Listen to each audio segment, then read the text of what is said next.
वहीं मुख्यमंत्री पुष्कर सिंह धामी ने छिंज मैदान मशेड़ी यानी जम्मू कश्मीर में भाजपा प्रत्याशी जीवन लाल के पक्ष में आयोजित जनसभा कार्यक्रम में प्रतिभाग किया। मुख्यमंत्री ने कहा कि मशेड़ी क्षेत्र भी उत्तराखंड के पहाड़ी इलाकों के जैसा है। हाल ही में इस क्षेत्र में उत्तराखंड के 5 जवान भारत मां की सेवा में शहीद हो गए थे। क्षेत्र की जनता आगामी चुनाव में नया इतिहास रचते हुए कमल खिलाने जा रही है। यहाँ की जनता जम्मू कश्मीर का विकास चाहती है, विकास के साथ आगे बढ़ना चाहती है। भाजपा प्रत्याशी जीवन लाल के कम समय में भी बनी जनता की सेवा की उन्होंने और वो निरंतर क्षेत्र के विकास को आगे बढ़ाने में अपना अहम योगदान देते रहे हैं।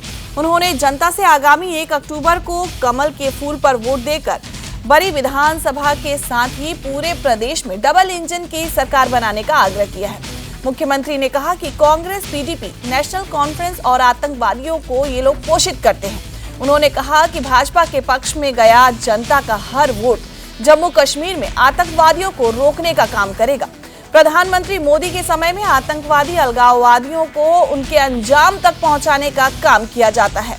उन्होंने ये भी कहा कि प्रधानमंत्री के नेतृत्व में भाजपा के पास जम्मू कश्मीर के विकास का रोड मैप भी है।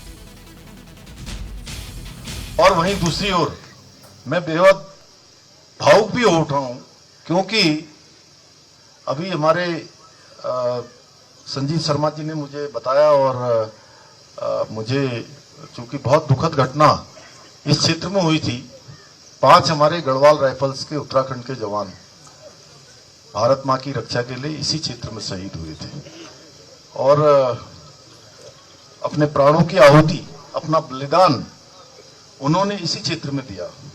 इसलिए मैं इस वीर भूमि को प्रणाम करने और उन अमर बलिदानियों को श्रद्धांजलि देने के लिए भी यहां आना चाहता था। आप अपने एक एक वोट की कीमत समझिए। ये लोग गुजर, बकरवाल, पहाड़ी, ओबीसी और इनका हमारे वहां से कौन बोल रहे थे, वो रफीक भाई, ये चाहते हैं कि जो आरक्षण दोबारा से 370 लागू होने के बाद मिलना शुरू हुआ है वो आरक्षण भी वापस हो जाए। भाइयों बहनों, ये पार्टियां चाहती हैं, क्योंकि इन्होंने देश की आजादी के बाद सर कभी भी इस वर्ग की चिंता नहीं करी। आज मोदी जी के नेतृत्व में ये सब काम हो रहा है, तो ये आरक्षण छीनना चाहते हैं। धारा 370 खत्म होने के बाद जम्मू कश्मीर की महिलाओं को जो अधिकार मिले हैं, ये अधिकार भी ये छीनना चाहते हैं भाइयों बहनों। लेकिन मोदी सरकार इन वर्गों की हर कीमत पर इनके अधिकारों की रक्षा करेगी भाइयों बहनों, क्योंकि मोदी जी का संकल्प है देश प्रथम है, देश पहले है भाइयों बहनों। इसलिए कांग्रेस, पीडीपी, नेशनल कॉन्फ्रेंस पत्थरबाजों और आतंकियों को ये लोग जेल से छुड़ाना चाहते हैं। आपने कई दशकों तक यहां आतंक का दंश झेला है, सहा है। अगर इन आतंकों को पोषित करने वाली ये पार्टियां, चाहे कांग्रेस पार्टी है, चाहे पीडीपी है, चाहे नेशनल कॉन्फ्रेंस है, ऐसे दलों की सरकार आई तो राज्य में फिर से वही हालात हो जाएंगे।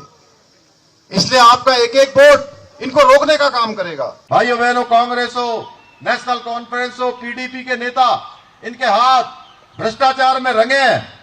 2001 में फारूक अब्दुल्ला की सरकार द्वारा लाया गया रोशनी कानून भ्रष्टाचार का एक बहुत बड़ा उदाहरण है, जिससे जम्मू कश्मीर की जनता ने से 25,000 करोड़ का घोटाला किया गया। महबूबा मुफ्ती और उनके सहयोगियों पर जम्मू और कश्मीर बैंक घोटाले के गंभीर आरोप हैं। इस मामले में उनके कई साथी आज भी जेल में बंद हैं। भाइयों बहनों, कांग्रेस के भ्रष्टाचार के बारे में देश का बच्चा बच्चा जानता है, जम्मू का बच्चा बच्चा जानता है, बनी क्षेत्र का बच्चा बच्चा जानता है। इन्होंने यहां अलगाववाद, आतंकवाद के लिए जमीन तैयार की, जिसका फायदा देश के दुश्मनों ने उठाया है। अभी हमारे प्रत्याशी यहां से बोल रहे थे, जीवन लाल जी, बहुत विस्तार से उन्होंने बोला। इनका मकसद राज्य में आतंकवाद को पालकर अपनी दुकान चलाना है।